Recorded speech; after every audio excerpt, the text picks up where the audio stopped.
পৃথিবীর সবচেয়ে ধনী মানুষকে বিয়ে করার জন্য এক লোভী মেয়ে নিজের সবচেয়ে ভালো বান্ধবীকে পাহাড়ের চূড়া থেকে নিচে ফেলে দিল, কিন্তু ভাগ্যের জোরে মেয়েটি মরল না। সে কষ্টের সৃষ্টে বেঁচে উঠল এবং ছোটখাটো কাজ করে জীবিকা চালাতে লাগলো। এদিকে সেই লোভী মেয়ে মিথ্যে বলল যে যখন সিইও কোমায় ছিল তখন তার জীবন সেই বাঁচিয়েছে। এই মিথ্যের জোরে সে ধনী সিইওকে বিয়ে করলো।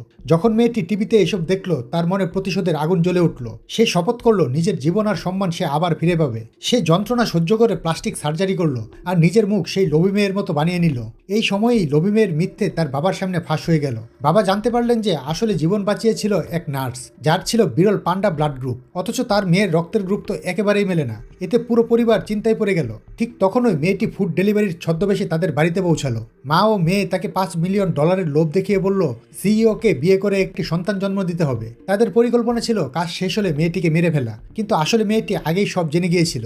সে ভান করে রাজি হলো যাতে তাদের বিশ্বাস অর্জন করতে পারে। লোভী মেয়ে তাকে একটি হোটেল রুমের কার্ড দিল এবং বলল সেখানে গিয়ে সিইওর সঙ্গে দেখা করতে। মেয়েটি হোটেলে গিয়ে বেহালা বাজিয়ে সিইওর মন টানলো। সেদিন রাতেই তারা একসঙ্গে কাটালো এবং মেয়েটি তার বিশ্বাস অর্জন করলো। পরের দিন সিইও তাকে বাড়ি পৌঁছে দিল।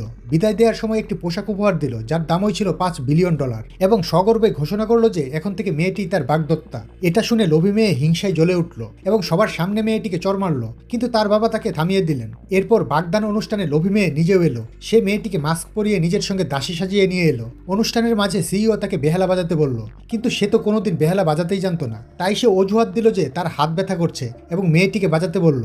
যখন সেই একই সুর বেজে উঠল, সিইওর মনে সেই রাতের স্মৃতি ফিরে এলো। তার মনে সন্দেহ জাগলো এবং মেয়েটিকে মাস্ক খোলার জন্য বলল। মাস্ক খোলার পর মেয়েটির মুখে একটি কৃত্রিম দাগ দেখা গেল।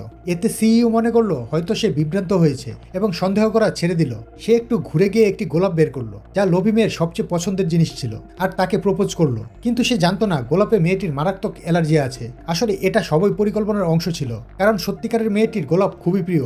গোলাপ ছোঁয়া মাত্রই লোভী মেয়ের অ্যালার্জি হলো আর সে ছুটে বাথরুমে চলে গেল। মেয়েটিও তার পেছনে গেল। ভেতরে লোভী মেয়ে তার উপর হামলা চালালো, কিন্তু ঠিক তখনই সিইও বাথরুমে ঢুকে পড়লো।